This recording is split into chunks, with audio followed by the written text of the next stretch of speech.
You know, the subject of the video is so obvious. Why do so many anime have a sister character that develop romantic feeling for their own brother? Why does this kind of relationship seem so common in anime, even the word onichan is often portrayed in a way that many people see it as a romantic or even sexualized? You know, in the past, in like 2020, this kind of relationship showed up often in anime, and today it has become so normalized that when there is a sister character, we already know what might happen next. It feels like every author likes to write their characters in this way. I'm talking about you, Akasaka. I'm 16. Remember what you promised me? So where did all of this come from in the Japanese anime to begin with? I mean, even when it isn't actually in the anime, people still talk about it as if it is. Just look at Jinwoo's and sister leveling style videos. It's become so normalized that people keep asking for it. Who are you talking to? Shut it, Jenna! Yes, Daddy. You know, nowadays we see it more often that we might think it's come from Japanese culture. So is it something that's rooted in Japanese culture? Did it come from Japanese history, or is there a completely different reason behind it? So in this video, we are going to trace the origin of one of the anime's most controversial subjects and find out how it became so popular and normal in these years.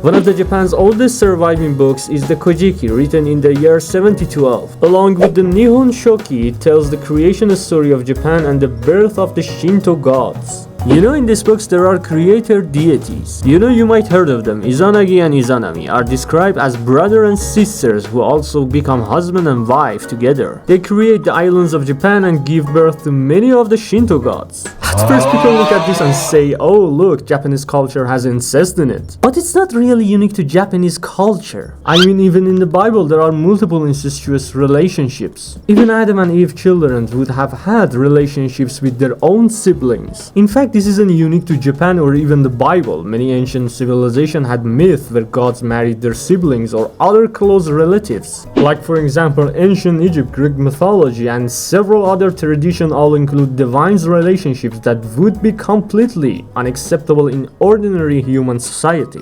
So this means sibling relationships appear in the mythology of many cultures. They are not unique to Japan. You can't just point to Izanagi and Izanami and say, see, Japanese culture say it's okay. The fact that they exist in Japanese mythology doesn't mean Japanese society accepted or encouraged those relationships. Just like similar stories in many other mythologies, they are part of symbolic creation myth, not a reflection of how ordinary people were expected to live. When you look at Japanese historical records from the Heian period to the Sengoku era and even the Tokugawa period, there is almost no evidence that brother and sister relationships were socially accepted or common. Like many other societies, marriages between close relatives were generally discouraged, and when they did happen, they were extremely rare. What was more common among the nobility were marriages between cousins and other distant relatives, usually for political reasons or to keep power within a family. And even that wasn't unique to Japan. It was something that happened in many parts of the world throughout history, especially among royal and noble families trying to preserve wealth, alliances, and political power. Even some of Japan's most famous historical figures like Oda Nobunaga or Tokugawa Ieyasu have well-documented family histories, yet there is no evidence that sibling marriages were a normal practice during their time. During the Sengoku and Edo period, the samurai class did not practice sibling marriages. In fact, doing so would have been heavily stigmatized. Taboo and forbidden love stories exist in every culture. A story is often used forbidden love because it creates conflict, tension, and strong emotions. The fact that a story includes something controversial does not mean the society that created it supported or practiced it. When we move into classical literature, one of Japan's most famous works, The Tale of Genji, explored many complicated relationships, including relationships that were considered morally questionable. There are also Japanese tales and legends that include incest as a tragic or unusual event. For example, collections like Konjaku Monogatari contain stories involving forbidden relationships. Japan, like many cultures, had stories about forbidden relationships, but having taboo stories does not not mean those relationships were accepted in real life. The important thing to understand is that the Emoto or leader-sister archetype did not suddenly appear in 2000s. Characters like this existed before, but the modern anime-style version became much more visible through dating simulation game, ero game, visual novels, and later, light novels. And biggest change came from how these stories were structured. During the 1990s, romance visual novels started becoming extremely popular in Japan. Unlike traditional stories, these games allowed players to choose different heroines and explore different romance routes. Instead of having only one love interest, a single story could offer many different possibilities. The childhood friend, the quiet girl, the energetic girl, the mysterious girl, and eventually even the leader sister. Some of the most influential examples from this era were games like Canon and Two Hearts. Canon became famous for its emotional storytelling and character-focused roots. While it wasn't a sister romance story, it helped popularize the idea that different character roots could create completely different emotional experiences. Two Hearts, another highly influential romance visual novel from the 1990s. It helped establish the multiple heroines route formula that would later become common in romance games, anime, and light novels. These early visual novels created a system where almost any type of character could become a romantic possibility. As the industry grew, writers started experimenting with more unusual and controversial character archetypes. This includes the Emoto character, the leader's sister. By the late 1990s and early 2000s, some visual novels started exploring more extreme relationship dynamics themes. One example is Kizuato, a visual novel that centered on the four sisters, Chizuru, Azusa, Kaede, and Hatsune, and the protagonist who moves into their family home after his father's death. Because their parents passed away when they were young, the sister grew up alongside the protagonist, complicating the boundaries of their relationship. Hentai. The protagonist and the sisters are first cousins, so the story explores an older familial bond rather than a biological sibling relationship. So it was, along with controversial emotional theme, it shows that creators were already experimenting with more controversial and unusual idea in the medium. Another famous example is Yusago no Sora, a visual novel that became one of the most discussed examples connected to sibling romances, especially because of its twin incest storyline in 2008. Which made it especially well known online. Although its anime adaptation came later in 2010, it helped bring this topic to much wider audiences internationally. And this idea started moving into another growing industry, light novels. Light novels became extremely popular because they combined traditional storytelling with manga-style illustration and anime-inspired characters. They focused heavily on memorable personalities and recognizable character archetypes. And yeah, one of the biggest example was Orimo, or My Little Sister Can't Be This Cute. The light novel released in 2008, Orimo became one of the most recognizable Emoto series in anime culture. It didn't invent the little sister trope because the idea already existed before it. However, Orimo helped bring this archetype into the mainstream and showed publishers that this type of character could attract a large audience. And this is the key point. These stories didn't become popular because Japanese society accepted these relationships. They became popular because modern entertainment industry discovered that unique, controversial, and emotionally extreme character dynamics could grab people's attention. A character that creates strong reactions, whether positive or negative, is often more memorable. And after visual novels and light novels proved that these characters could sell,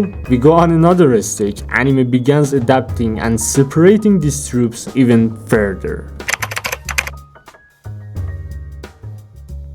You know how romance anime evolved? Back in the day, harem and rom-com anime almost always had a childhood friend character. She either lived next door, lived with the main character, or was so close to his family that she could come and go whenever she wanted. She had known him since childhood, constantly teased him, argued with him, and acted more like a sibling than a romantic partner. In fact, the childhood friend was often the character who had the strongest emotional connection with the protagonist. But there was a problem, she almost always was the losing heroine. As anime evolved, the traditional childhood friend started becoming less common. Audiences wanted new character archetypes, and writers needed something fresh to replace one of the oldest romance formula in anime. That's where the little sister archetype came in. The childhood friend already had a sibling-like relationship with the main character, so replacing her with an actual little sister wasn't as big of the deal as it might seem. And so the little sister naturally lived with the protagonist, already had years of shared memories with him, and already had an emotional bond that didn't need pages of backstories to establish. So why not just replace the childhood friend with the little sister, huh?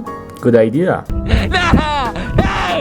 At the same time, harem anime became incredibly popular. The whole premise of these shows was simple. The main character was surrounded by multiple girls, each representing a different archetype and competing for his affection. You had the childhood friend, the tsundere, the quiet girl, the class president, the energetic girl. So from a writer's perspective, one more question naturally appeared. If the protagonist is already ended up with every popular girl archetype, why not include the cute little sister too? The little sister was already a recognizable archetype, and adding her to the cast created another unique relationship dynamic that writers could explore. This formula started to appear more and more in romance shows. Instead of making the childhood friend the girl who always loses, creators began trying out different relationship dynamics. The little sister became the perfect replacement. She already filled the same emotional role as the childhood friend, but now the relationship was more controversial, more dramatic, and more likely to get people talking about it. Because audiences kept seeing this formula over and over again, not just in anime but also in visual novels and light novels, it slowly became an established trope. The more it was repeated across different series, the more normal it started to feel within anime world itself. Creators inspired other creators, popular series influenced new writers, and every successful title made the incest even more recognizable than before. In many series, creators even avoided making the relationship true incest by revealing that the character weren't actually related by blood. That allowed them to keep the emotional dynamic while avoiding one of the biggest barriers for audiences. And that's why little sister romances spread so quickly. Eventually, the little sister archetype became so connected with romance that it started affecting how these characters were written. Even when the story isn't about sibling romance or even romance, many little sister characters are written with the same behavior usually associated with love interest. For example, in Alia sometimes hide her feelings in Russian. Yuki isn't even the main romantic focus, but she still gets written with a lot of those usual emotive traits. After years of this formula being repeated across anime, light novels, and visual novels, the image of the little sister character became strongly connected with romantic feeling. It's not what's happening in real life or Japan or anywhere else, it's just happening in anime. Yup, this is not something that Japanese society actually believes, but something that Japanese media, or more specifically, the Japanese entertainment industry has pushed as common trope in anime to attract more audiences and increase sales. If you enjoyed the video, make sure to subscribe to the channel. I'm Lian Senpai and I will see you in the next one.